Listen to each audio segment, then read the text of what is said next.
Bonjour à tous et bienvenue dans ce deuxième tuto de généalogie. Quels sont les documents considérés comme des sources?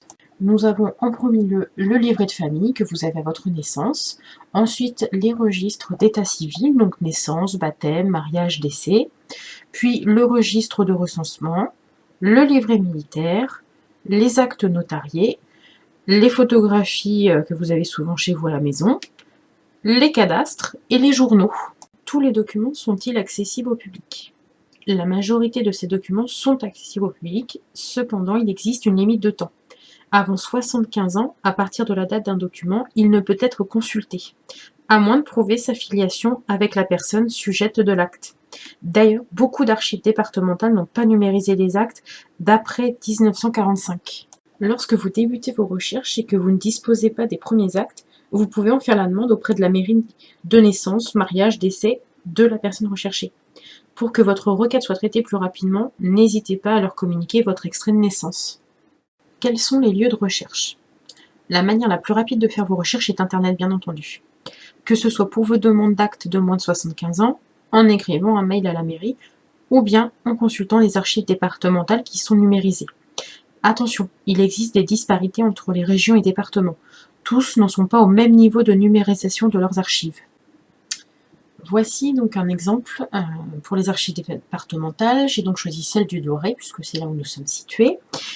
Vous verrez qu'on peut trouver donc plusieurs choses sur ces archives, et notamment ici, vous avez voilà, l'ensemble des fonds numérisés. Donc, quel état civil, dont je vous ai déjà parlé, tout ce qui concerne donc les matricules des militaires, le cadastre et également donc l'iconographie.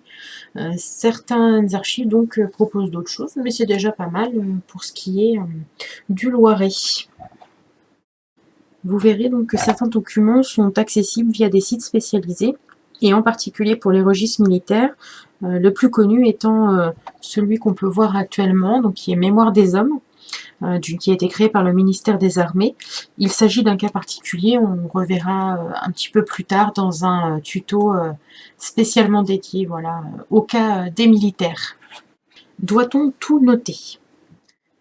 Oui, vous devez tout noter, d'où l'importance d'avoir un logiciel dans lequel vous entrerez les informations au fur et à mesure. En ce qui me concerne, j'utilise Eli, car j'apprécie de pouvoir noter toutes les informations et surtout mes sources. Après, vous avez de multiples choix comme Généatique. Si vous ne voulez pas installer ce logiciel sur votre ordinateur, vous pouvez utiliser un site internet. Attention, si un jour vous souhaitez simplement travailler sur vos notes et les reporter sur votre arbre, mais qu'Internet ne fonctionne pas, vous serez bloqué. Quelques difficultés. Avant de commencer vos recherches, soyez conscient que plus vous allez remonter dans le temps, plus il vous sera difficile de déchiffrer les actes. La première difficulté concerne la Révolution française et les changements de date et nom qu'elle a entraînés. Prenons l'exemple de Saint-Aignan-le-Jaillard, qui s'est appelé Jaillard-sur-Sauge. La deuxième difficulté concerne l'écriture de la personne qui a écrit. Pour les actes en mairie, cela va assez bien. En revanche, lorsque vous arriverez aux registres paroissiaux, là c'est autre chose. En plus de l'écriture à la plume et à l'encre, les prêtres avaient tendance à refermer le registre avant d'avoir laissé l'encre sécher. La troisième difficulté concerne l'orthographe des noms et prénoms qui malheureusement n'est pas toujours exacte et conforme. Donc, prenons un petit exemple avec mon nom de famille qui est Marie, donc M-A-R-I-E, mais qui aurait très bien pu s'écrire autrement, donc M-A-R-I par exemple. Ce sera tout pour aujourd'hui, je vous dis à bientôt dans un autre tuto.